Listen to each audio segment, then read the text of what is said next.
Unseen China, unreal frontiers where civilization meets the wild.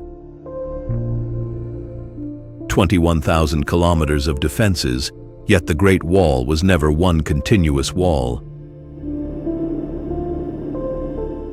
That contradiction frames China's frontiers, where communities depend on engineering choices hidden by scenery. Fortifications mark a boundary, but they do not explain how people live along it. Homes rise on concrete columns above river gorges. Roads cross ice and unstable slopes. Canals ration scarce water through old villages. Each structure answers harsh ground, yet each can also uproot the communities it was meant to support. I want to understand who carries that strain when dramatic scenery hides labor, memory, and local control. In this film, we explore 30 frontiers to see how roads, walls, dams, and settlements reshape the wild and the lives rooted within it.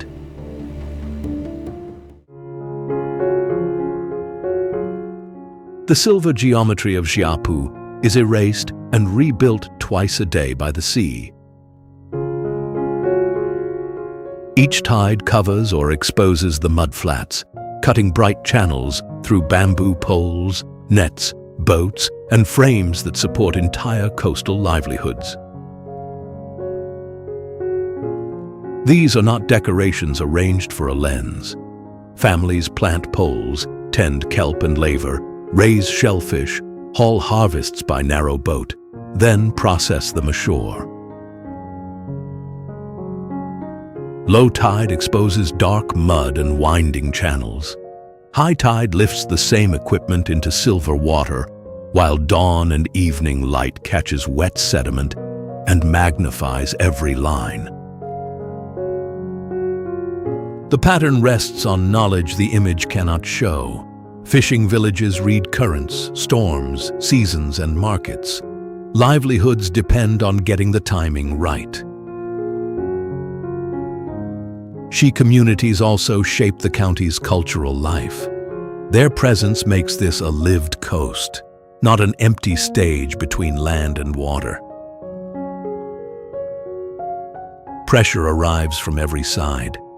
Typhoons strain equipment, coastal development changes the shore, poor water quality threatens harvests, and labor shortages weaken the chain of work.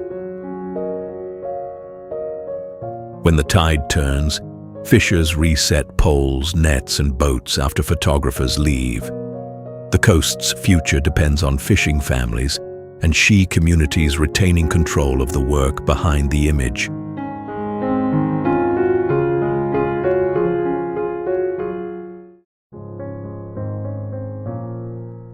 Thousands of limestone cones leave almost no level ground, yet precise fields occupy the gaps between them. Around Qinghai, mildly acidic rain dissolved thick carbonate rock along cracks and drainage lines, producing rounded hills divided by narrow alluvial corridors. Water does not stay where the surface suggests. It sinks underground, returns through springs, and dictates where fields, irrigation channels, and villages can hold. Buyei communities have spent centuries leveling the scarce flat ground, then dividing it into rice paddies, vegetable plots, and seasonal rapeseed fields. The geometry is not decoration. It records labor renewed through planting, drainage, and repair on land that cannot simply be replaced farther uphill. Roads and houses obey the same constraint. They follow the low corridors instead of forcing their way up the steep limestone cones. In 2024, the wider Qinghai area joined UNESCO's global geopark network, recognized for both its karst and the ancient marine life preserved in surrounding rock. Tourism now adds viewing platforms, guest houses, and aerial images. Farming still answers to seasonal rain, reliable springs, clear drainage, and the protection of fertile valley floors from excessive construction. From above, the fields form geometry. At ground level, Buyei farmers still plant, drain, and repair soil that tourism and construction must not displace.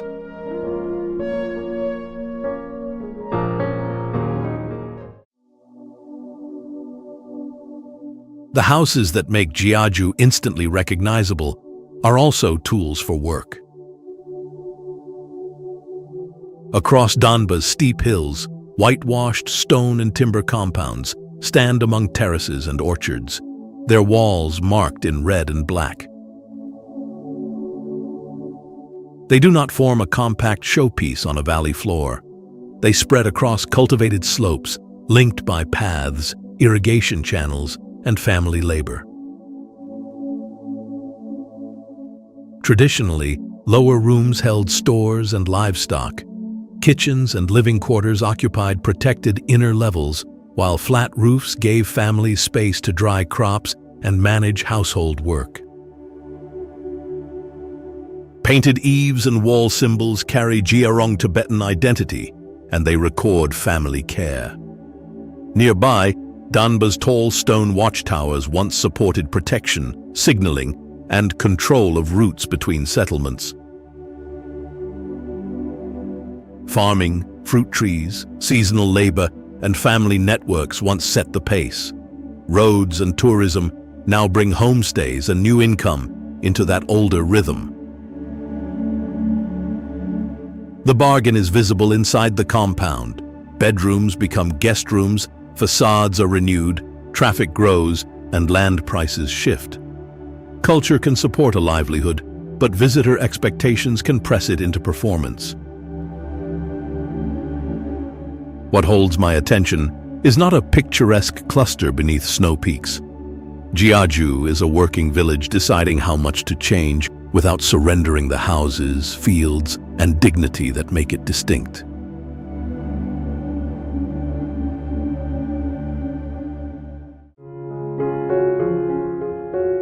A glacier can retreat uphill, while its consequences run downstream into fields and villages. Midwi drops from the Gangri-Gabu range through a broken icefall, bringing high ice close to forest, fields, pasture, and a moraine lake. The eastern Himalayan monsoon delivers more moisture here than to the drier plateau interior. Snow gathers high above, compresses into ice, and pushes downslope. At the lower edge, exposed moraine and a widening gap between vegetation and ice record the change. The terminal lake marks another boundary under pressure. Warmer ice can mean more meltwater, but not a dependable supply. Warming can shift runoff timing, loosen ice and debris, and enlarge moraine-dammed lakes. Meltwater enters tributaries of the Palung Tsangpo, then the wider Yarlung Tsangpo network. Seasonal loss here can alter water and sediment far beyond the glacier front. Tourism paths and local transport must also hold against rain, erosion, and sudden slope failure. Access is engineered on ground that keeps changing. Below the ice, village fields and grazing areas turn retreat into a livelihood question. Water at the wrong time can disrupt work as surely as too little water. Midwi's shrinking edge is already moving through decisions about water, grazing, roads, and risk. Communities below the ice must have authority in those decisions.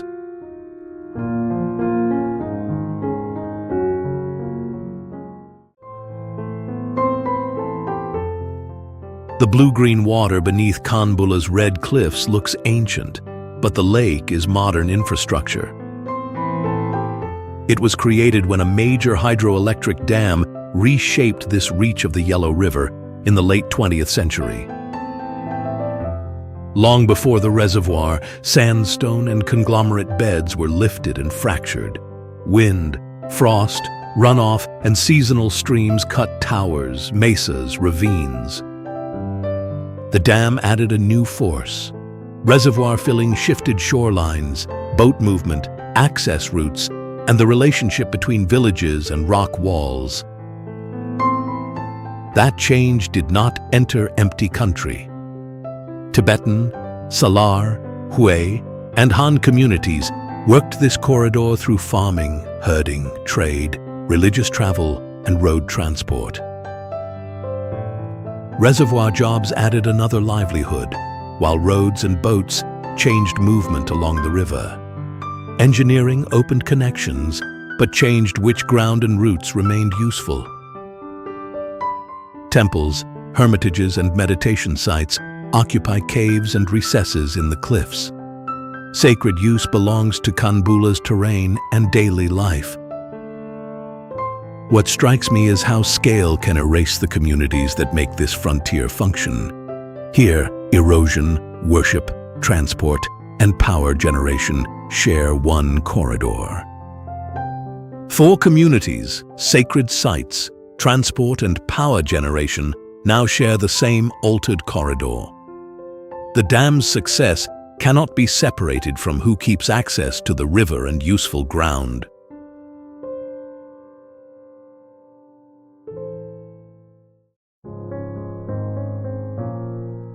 Ranwu's perfect reflection began with violence. A mountainside collapsed and sealed the valley. At nearly 3,900 meters in Baksoi County, the dam holds roughly 27 square kilometers of water beside Highway 318. The lake is not one fixed sheet. Upper, middle, and lower basins expand and contract as glaciers, monsoon rain, and seasonal runoff feed them. The famous mirror is conditional, not permanent. Fine sediment clouds the water when summer runoff rises. Calm wind and low inflow bring the clearest surface. Water then leaves toward the Parlung Tsangpo and ultimately joins the wider Yarlung Tsangpo network. The shore offers little spare ground. Fields, pasture, villages, forest patches, and roadside businesses all press into the narrow corridor. Highway 318 adds another force. Long-distance trucks and tourism now cross routes shaped by local movement and seasonal work. What matters to me is the correction Ranwu makes to the map. This is the historical, calm, cultural region, not an empty interval between major cities. The landslide built the dam, and ice and rain keep filling it. Along the shifting shore, local communities still need room for fields, movement, and work.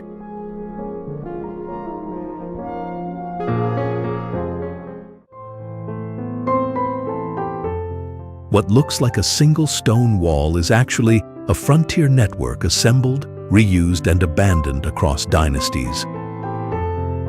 Surveys have documented more than 21,000 kilometers of walls, trenches, passes, beacon stations, and natural defenses.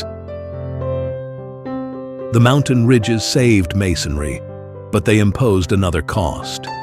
Laborers, soldiers, animals, food, and water still had to climb the same punishing routes. Construction obeyed the ground. Quarried stone and fired brick strengthened many Ming sections near Beijing. Farther west, crews compacted earth, reeds, gravel, and local sediment. Watchtowers relayed warnings. Major passes did more. They controlled armies, merchants, livestock, and movement that could be taxed. That machinery depended on people rarely centered in the polished image. Conscripted laborers, soldiers, craftsmen, convicts, and nearby communities built and maintained it over centuries. I keep returning to the distance between Badaling and the rest of the wall. One is restored and polished. Remote earthworks are still surrendering ground to wind, rain, farming, construction, and neglect. Erosion does not only erase a monument, it strips away evidence of how frontier communities sourced material, moved supplies, guarded passes, and endured the terrain. The Great Wall deserves awe, but not as a giant backdrop. Its true scale is measured in the labor and dignity embedded in every surviving layer.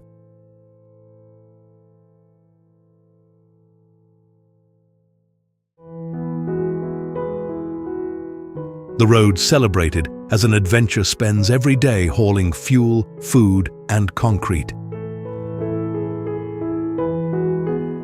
National Highway 318 runs roughly 5,500 kilometers from eastern China toward the China-Nepal frontier, crossing western Sichuan and the Tibetan Plateau.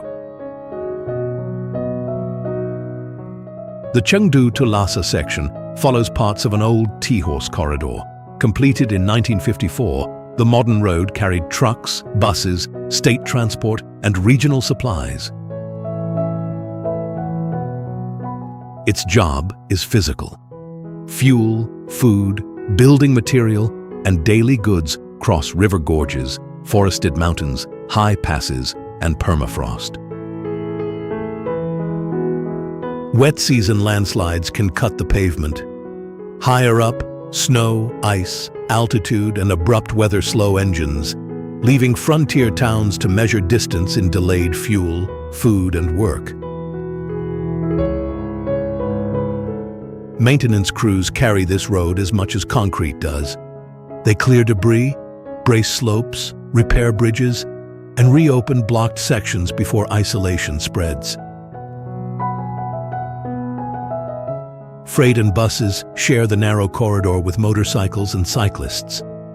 Behind the road's public image, people haul supplies, maintain pavement, and keep roadside businesses alive. Highway 318 earns its importance on ordinary days, when reopened pavement delivers fuel and food before isolation spreads through frontier towns.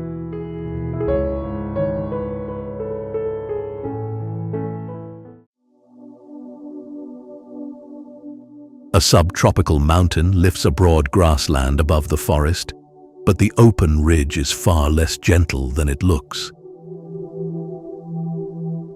Near the golden summit, almost 1,900 meters high, wind, cloud, heavy rain, frost, and thin soil keep taller growth from taking hold.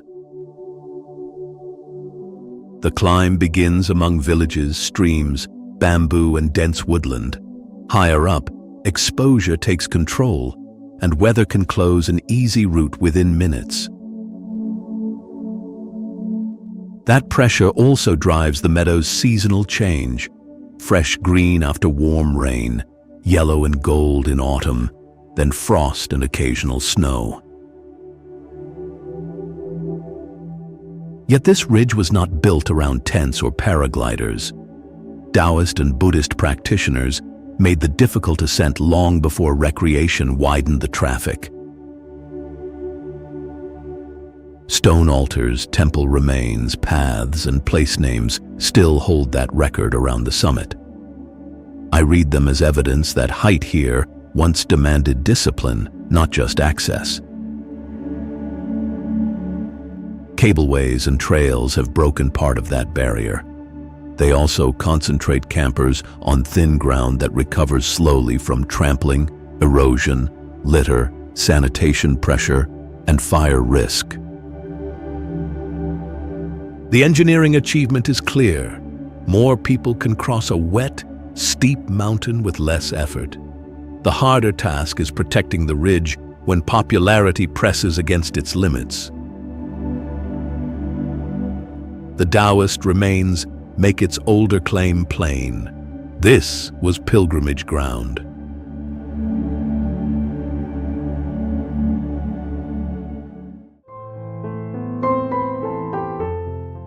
Modern walkways now cross cliffs that pilgrims once approached by punishing stone roots.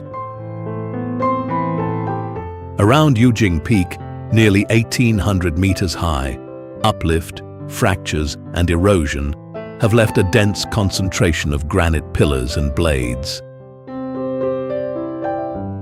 Mount Sanqing takes its name from the three pure ones of Taoism. Its three principal summits were understood as their natural embodiment, so the terrain became sacred ground. Weather and memory gave formations names such as the Oriental Goddess and giant python emerging from the mountain. Fog still hides and releases those shapes, but their meaning comes from generations of interpretation. Pilgrims climbed toward temples and the Sanqing Palace complex along difficult stone paths. Every ascent joined physical endurance to religious duty. The suspended cliff paths change that bargain. They widen access, but crews must handle repairs, waste, and emergencies where level ground is scarce. The mountain's steepness once shielded forests and their rare plants and animals. Concentrated tourism now pushes protection and access onto the same narrow ledges. UNESCO recognized the exceptional granite landscape in 2008. That title raises the mountain's global value, but it also sharpens the duty to protect the sacred roots beneath the spectacle. The old stone paths make the point. These pillars belong to Taoist sacred ground.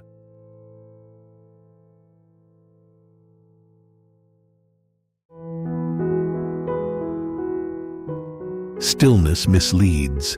These villages run on moving water and family duty. At Hongcun, narrow channels carry spring water through lanes and courtyards, then into the crescent-shaped Moon Pond and the larger South Lake.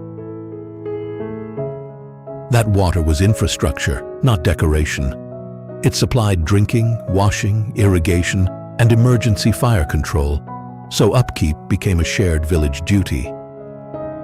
During the Ming and Qing periods, merchants trading salt, tea, timber, and other goods sent profits home. Those profits built ancestral halls, schools, gateways, and residences at home. Sidi carried another framework. Branches of the Hu lineage organized its lanes and ancestral halls. The layout fixed family rank and obligation into the daily use of space. Even the houses work hard. Deep courtyards regulate light, airflow, and privacy, while white firewalls, dark tiles, and carved wood, brick, and stone carry signs of education and status. UNESCO inscription in 2000 brought stronger protection and more tourism. It also sharpened daily pressures: damp timber homes, fire risk, commercial conversion, and old waterways that still require maintenance. What matters to me is that residents are not decorative figures inside a preserved composition. They still negotiate the repairs, rules, livelihoods, and family duties that keep both villages functioning.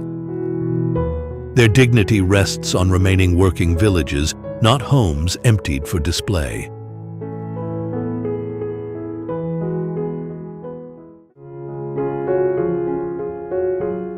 One mountain inspired more than 20,000 poems and an entire school of landscape painting. Lotus Peak rises nearly 1,900 meters, while water, ice, and weathering have widened the granite joints into pinnacles and narrow clefts. The rock explains the form, but weather controls access. Wind shapes the pines. Rain and ice turn stone stairways into a physical test. Temperature inversions can leave the summits above a moving sea of cloud. Sudden fog can close the view, while the route remains steep and exposed. Centuries of poetry, travel writing, religious retreat, and painting made Hongcun a cultural landscape. 17th century artists of the Hongcun school studied these broken peaks as specific subjects, not generic scenery. I find the count less important than what it proves. Generations returned to this difficult terrain, studied its rock and pines, and recorded what they saw in words and ink. Today, cableways, paths, hotels, and summit facilities extend access into terrain that resists easy use. Maintenance crews and porters carry the hidden burden on steep slopes. Heavy visitation brings erosion, waste, crowd control, and pressure on cliff-rooted vegetation.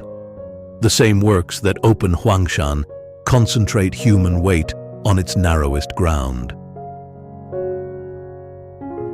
Hongcun remains a workplace and a studied subject, not merely an aerial image.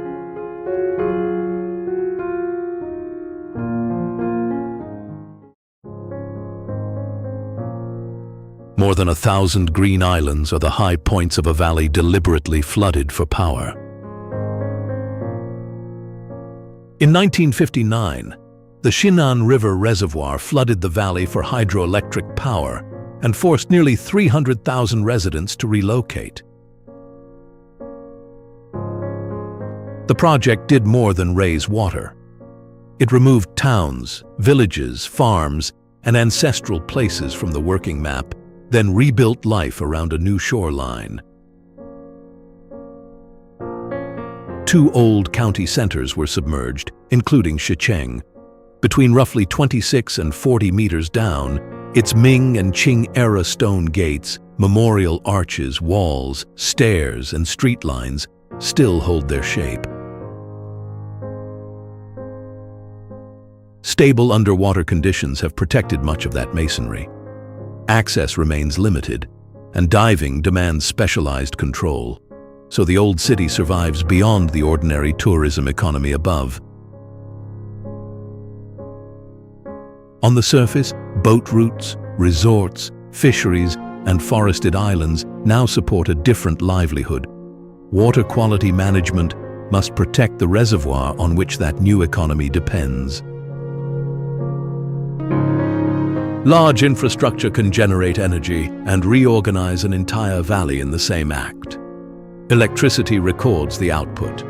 Displaced households carried the burden. Chandao Lake's calm surface is incomplete evidence. Xinjiang remains below, fixing the cost of relocation inside the project that created the view.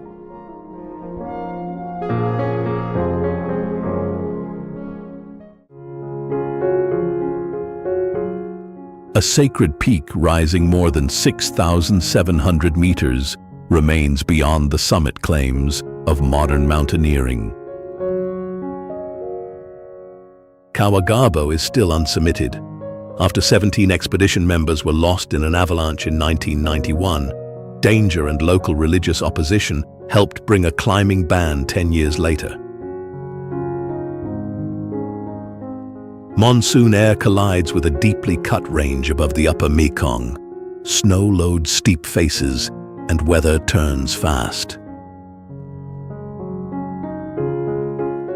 For Tibetan Buddhist communities, this is not an unfinished sports objective. The massif is sacred, and the proper movement is around it, not over it. Pilgrims take inner and outer circuits through villages, forests, river valleys, and high passes. Their endurance keeps faith and settlement at the center, not as scenery. Mingyong Glacier descends toward much lower, greener terrain than the summit suggests. Its retreat is visible in exposed moraine and a changing ice margin. Meltwater ties that ice to farms, settlements, hazards, and river flow below. No road can make this mountain stable. The refusal to climb matters. It recognizes local belief as part of the mountain, not an obstacle left behind by engineering. At Kawagarbo, restraint outweighs a summit record. Circling the sacred mountain keeps ice, water, villages, and faith inside the measure of progress.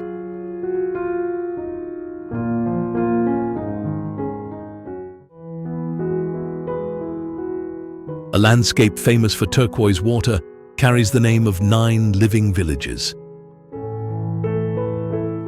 More than 100 lakes fill a Y-shaped chain of high valleys built by glaciers, rock falls, and calcium-rich water.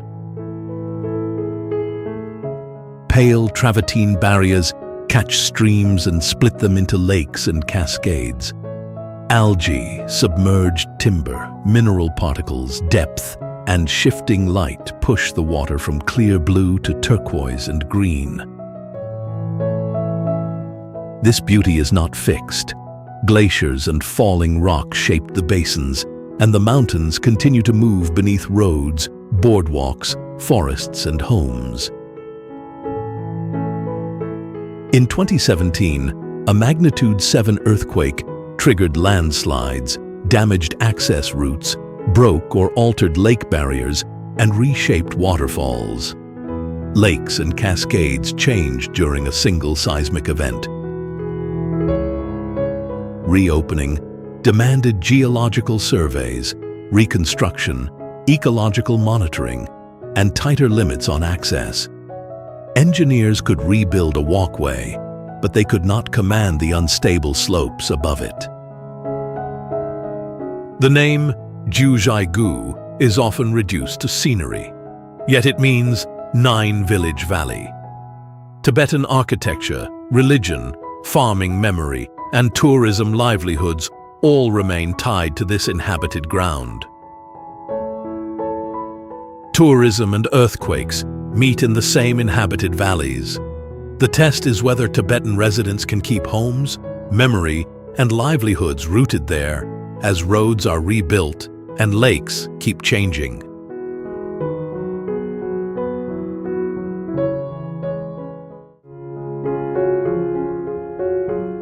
Here, a river occupies the bottom of a landscape nearly 4,000 meters deep.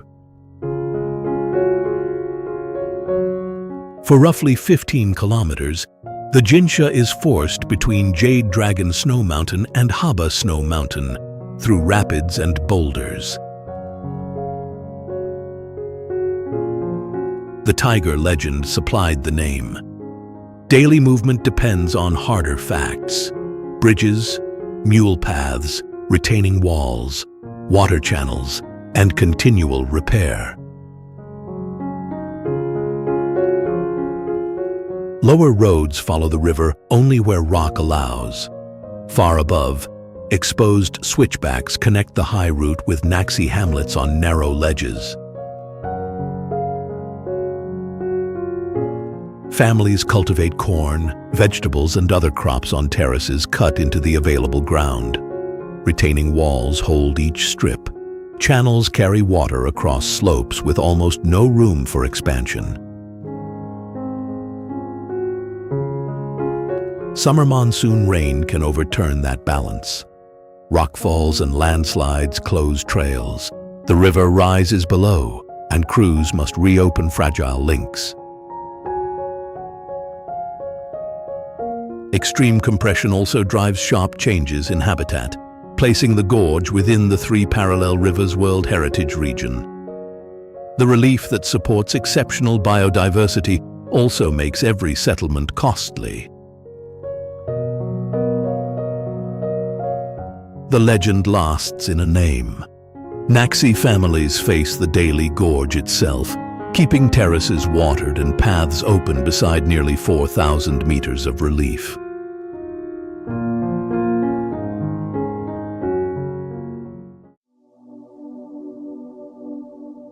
For generations, winter snow could seal whole communities inside one river valley. The old route across the Gaoligong Mountains could close for months, cutting Derong communities off from markets, schools, clinics, and supplies. The terrain made that isolation physical. Monsoon rain loaded steep slopes, white water cut the valley floor, and snow gripped the passes. Yet this was never empty space waiting for a road. Derung families built wood plank houses for the wet climate, farmed difficult ground, preserved their language and oral history, and built suspension crossings. The faces of elderly women carry tattoos from a custom that ended generations ago. Their origins remain debated, reducing those marks to spectacle strips away personal and community history. A tunnel through the Gaoligong Mountains broke the seasonal lock in the middle of the last decade. Supplies, schooling, clinics, construction, and new work could move more regularly. But concrete did not tame the valley. Landslides and floods still interrupt roads, while rapid construction and tourism press on fragile forest and reshape local work. The real measure is not only how much mountain the tunnel cuts, it is whether Derung families can gain access without surrendering the livelihood, memory, and dignity that carried them through isolation.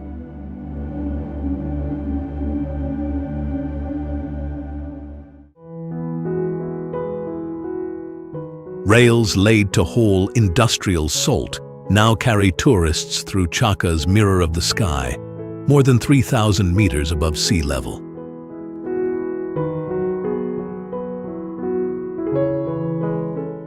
The lake is shallow and landlocked. Mountain water enters the basin carrying dissolved minerals. Then fierce evaporation strips the water away and leaves the salt behind.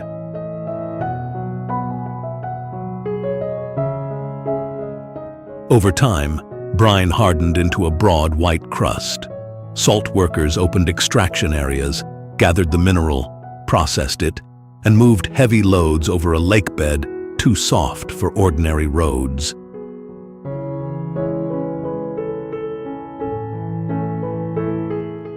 The rails solved that physical problem. They also left a permanent record of human labor, long before tourism created a second source of income.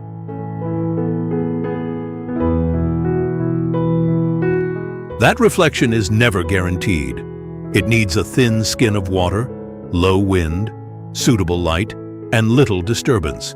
Dry weather exposes rough polygons, while wind breaks the surface.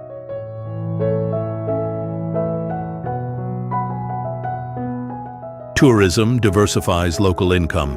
It also brings feet, vehicles, and waste onto a crust that can be damaged faster than the image suggests.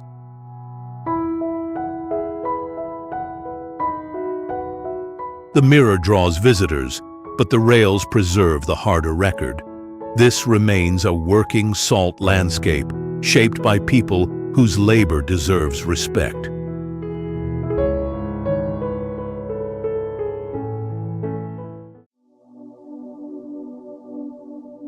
A tulou looks like a fortress, yet its real strength came from a clan sharing one courtyard. 3 to 5 stories rose behind thick rammed earth walls, with few lower openings and a single reinforced entrance that could be closed. In Yongding, local earth, stone foundations, timber frames, and tiled roofs formed circular, square, or rectangular homes. The heavy walls moderated heat and moisture while enclosing daily life. Hakka and Minnan clans financed construction and divided rooms among family branches. Kitchens and wells occupied lower levels, storage sat above, and bedrooms were placed higher. Wooden galleries linked these repeated units. Ancestral halls and open courtyards gave ceremonies and collective decisions a common center, turning architecture into an agreement to live together. That agreement demanded work. Families repaired roofs, managed water, and answered emergencies together. Privacy narrowed, but responsibility could not be passed elsewhere. 46 representative buildings and clusters entered UNESCO's list in 2008. Aging residents, tourism businesses, plumbing, wiring, and fire safety demands now force old communal layouts to change. Many tulou remain homes, not monuments. I see the thick wall as half the achievement. The harder structure was social. Families sharing water, kitchens, repairs, and one guarded gate without surrendering the dignity of home.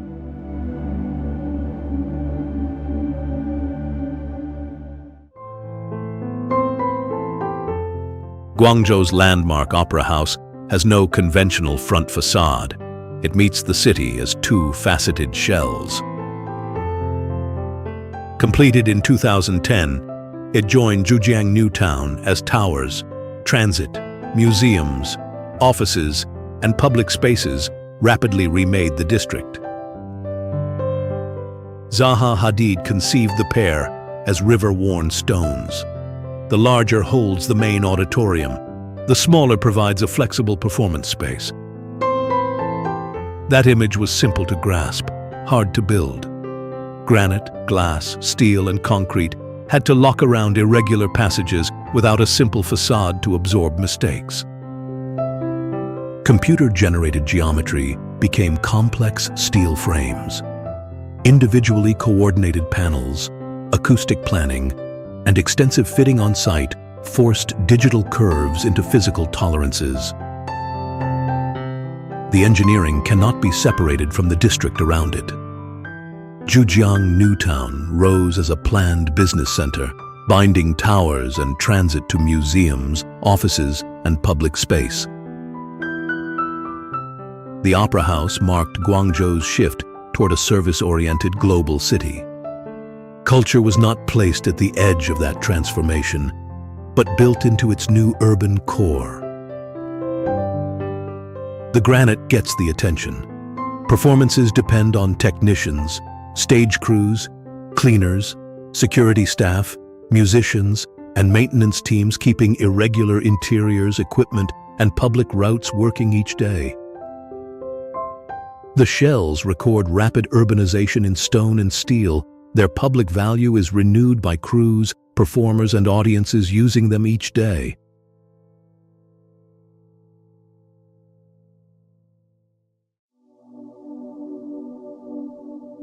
One of Guizhou's immense underground landscapes was known locally long before paths and lights turned it into an attraction. Formal investigation began in 1980. Mapping later traced more than 13 kilometers through at least 3 explored levels.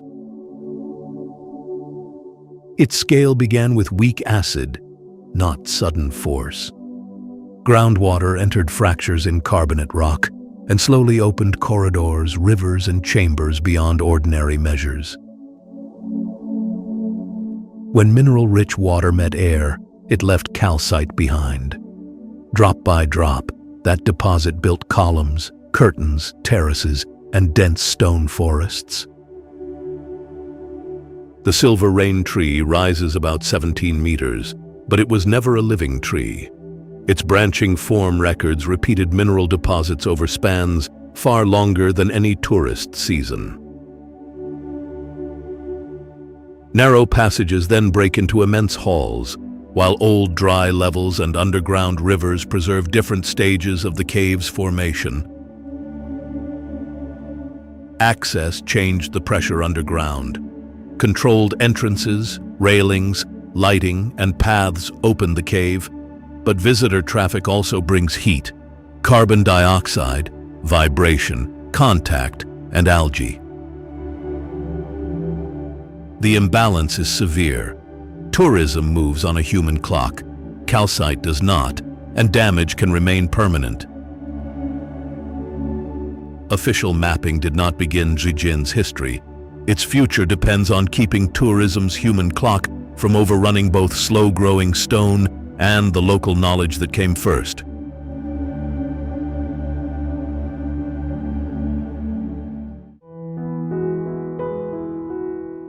Five drum towers hold a village together without a single metal nail. Each is tied to one of Zhaoqing's 5 major clan groups, turning interlocking timber into halls for meetings, ceremony, music, signals, and dispute settlement. Their names invoke benevolence, righteousness, propriety, wisdom, and trust. These are working buildings where residents manage shared rules face to face. Roofed wind and rain bridges serve the same settlement. They shelter movement above streams and create room for conversation, rest, and daily exchange. Closeness brings risk. Wooden houses stand packed beside rice fields, so fire prevention, water access, and collective maintenance cannot be left to one household. The Dong people call themselves calm, and their grand song uses layered voices without instruments, or one dominant melody. Experienced singers teach groups, carrying language, memory, social rules, and observations of nature. UNESCO listed the tradition in 2009, but recognition did not make it museum property. The songs remain communal knowledge, renewed through disciplined practice. Roads and tourism brought income and wider audiences. They also brought staged performances, crowding, commercial rebuilding, and new pressure on younger residents. Control is the measure of change in Zhaoqing. Residents must remain the people who use the towers, teach the songs, and decide when either enters the tourist economy.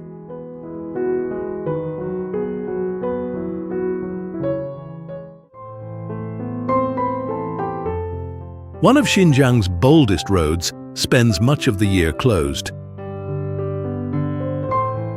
It runs about 560 kilometers from Dushanzi to Kuka, replacing long detours around the Tian Shan and linking northern and southern Xinjiang.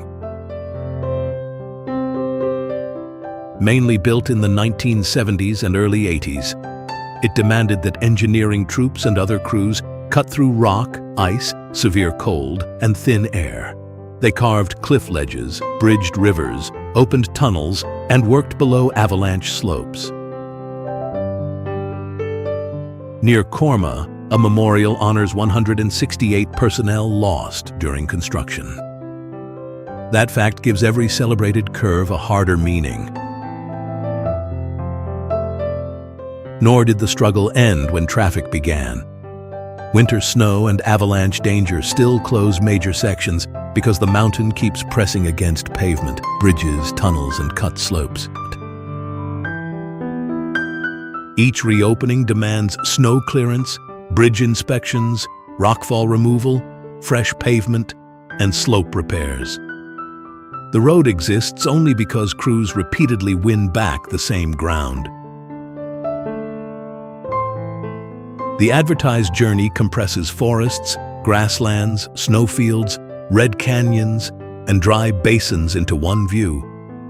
On the ground, each marks another cut, bridge, tunnel, or repair.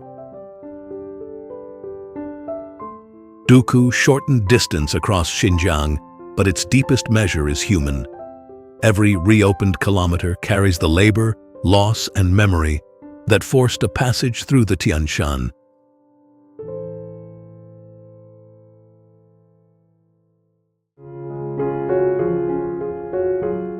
At sunset, one river can appear to hold several suns, but that spectacle depends on a working wetland. The effect forms only when separated curves of the Kaidu River's 9 bends align with the season, weather, river angle, and viewpoint. Bayan Bulak is a high basin in the central Tian Shan, where the Kaidu spreads across meadow and marsh before flowing toward Boston Lake. Its Mongolian name means rich spring. In this dry interior, water decides where grass, birds, livestock, and camps can endure. Mongol pastoral families move herds through these meadows in the warmer months. Daily work follows grass growth, water levels, sudden storms, and the hard deadline of winter return.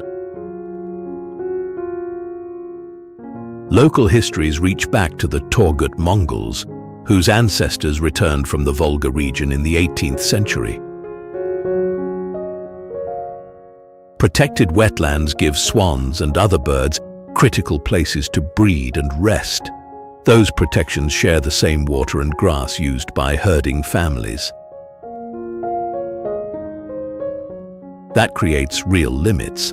Grazing rules, water management, and tourism controls must hold wildlife habitat and local livelihoods on the same ground.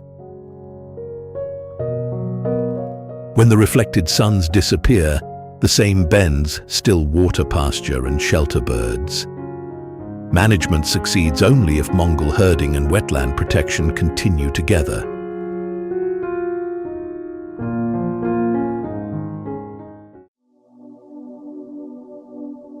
A city rises on concrete columns because the strip of ground beneath it is too narrow, too steep, and too exposed to carry ordinary urban life. At Yanjin's tightest points, the Xinjiang River, roads, railway infrastructure, bridges, utilities, and a few rows of buildings must occupy one confined corridor. There is no room to spread outward. Homes climb several stories, while tall columns and stepped foundations secure usable space above the bank and reduce exposure to seasonal floods.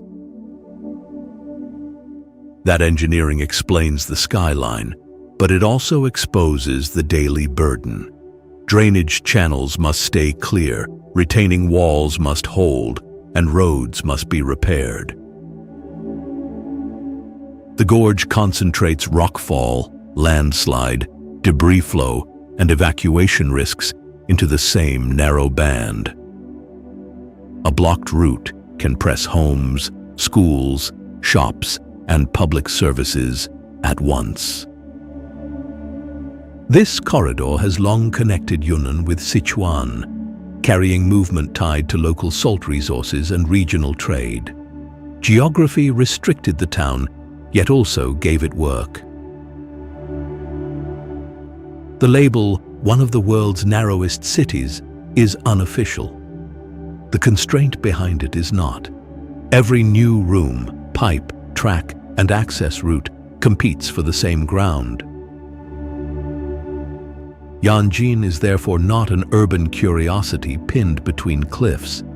Its concrete columns record how residents hold ordinary life above seasonal water and against relentless terrain.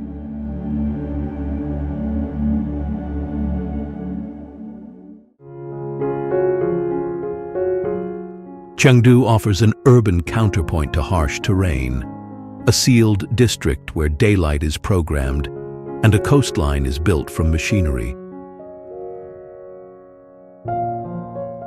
The New Century Global Center stretches roughly 500 meters by 400, rises about 100, and encloses nearly 2 million square meters of floor space.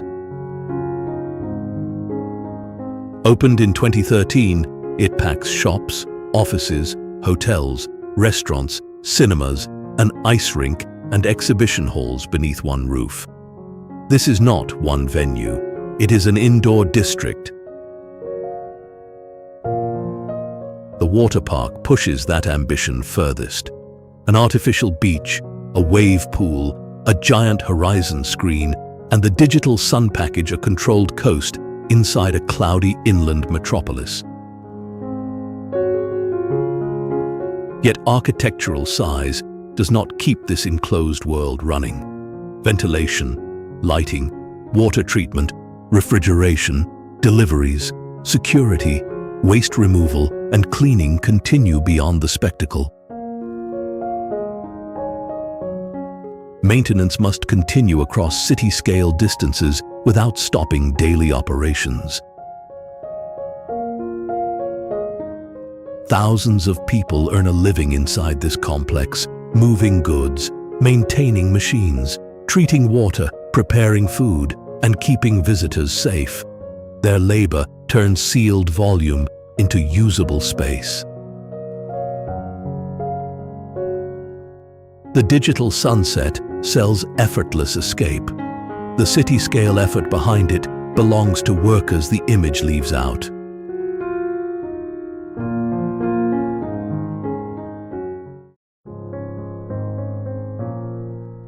Before winter dawn, smoke above Hemu marks stoves already heating compact log homes. Steep roofs shed deep snow. Timber walls help families endure wide temperature swings.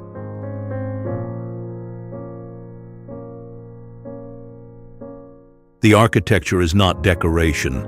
Timber is practical, pitched roofs shed weight, and horses still cross ground where snow, mud, and distance complicate movement.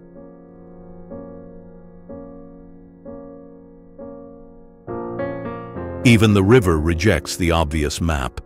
The Hemu River joins the Burkin and then the Irtish, sending mountain water toward the Arctic Ocean.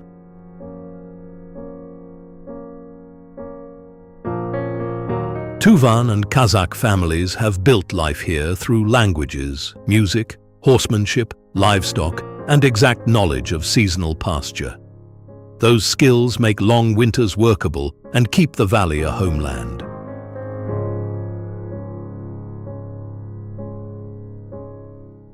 Better roads and the demand for autumn scenery have opened guest houses, restaurants, transport jobs, and new income.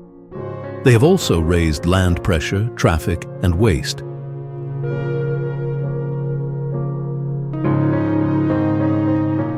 Work shifts from herding toward tourism. House interiors change, and residents must negotiate who controls how their languages, music, and homes are presented.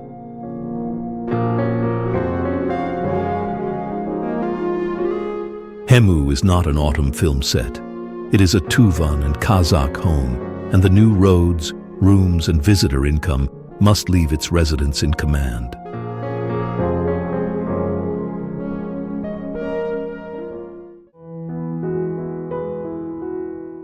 Beside the Ili Gateway, highway traffic and seasonal herding move past water with no route to the sea. Sairam covers about 460 square kilometers at more than 2,000 meters. Snowmelt, rain, springs, and small streams feed this high basin. No river drains it. Evaporation does the work, making water levels sensitive to heat, precipitation, and inflow.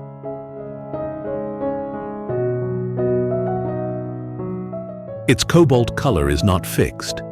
Depth, cloud, wind, and viewing angle keep changing it, while winter replaces the short flower season with ice, severe cold, and strong wind.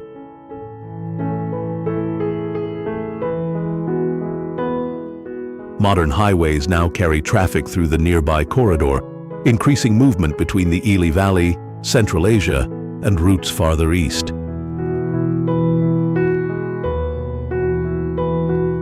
But the older movement still matters. In the warm season, Kazakh pastoral communities bring livestock onto higher grass, timing each move around water, weather, forage, and access rules.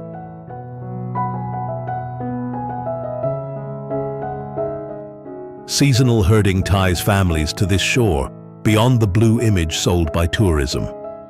Grazing rules and wetland protection must preserve both pasture and waterbird habitat. Sairam's future joins two kinds of continuity: water and wetland protected within the basin, and Kazakh herding allowed to keep its seasonal roots.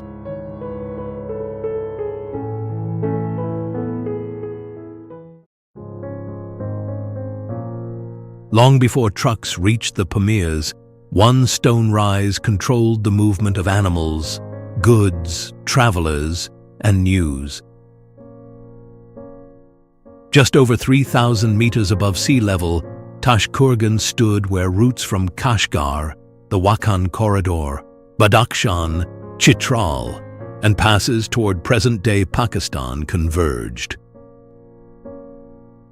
walls, and lookout points controlled passage before caravans entered high crossings where altitude, weather, and distance could halt a journey. Visible defenses are linked to Yuan period and later rebuilding, but the settlement is much older, associated with the kingdom recorded in Chinese sources as Puli. This fortress was no isolated monument. It was a working checkpoint for trade, livestock, travelers, and information. The Karakoram Highway now channels movement along the frontier. Trucks, pavement, and border controls have replaced caravan stages, while the passes still dictate where traffic can move. Around the ruins, Pamiri Tajik communities maintain homes and fields, herd yaks and sheep, speak their language, make music, and use the high grasslands by season. Peaks above 7,000 meters dominate the horizon, yet daily life is built at ground level. Water, pasture, shelter, work, and family continuity. I see the Yuan walls as one layer, not the whole story. Tashkurgan remains a crossroads because Pamiri Tajik families still call this pressured frontier home.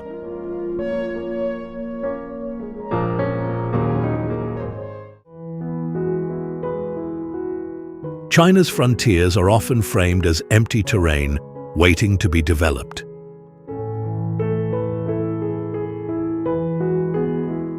I leave this film with the opposite conclusion. They are inhabited ground, already worked, named, shared, and maintained through daily labor. Engineering can hold a cliff road open, contain a rising reservoir, or connect a snowbound valley. It can also shift water, trade, and authority away from the people who bear the hardest pressure. The warning is plain. When scale becomes the only measure of progress, a village can be reduced to scenery and local knowledge treated as an obstacle. The next era of frontier building will be judged by more than kilometers of road or megawatts of power. It will be judged by whether communities keep a voice, a livelihood, and dignity as the ground around them changes. Follow this series as we look past monumental landscapes and examine the roads, homes, and working cultures that reveal who truly carries the weight of a frontier.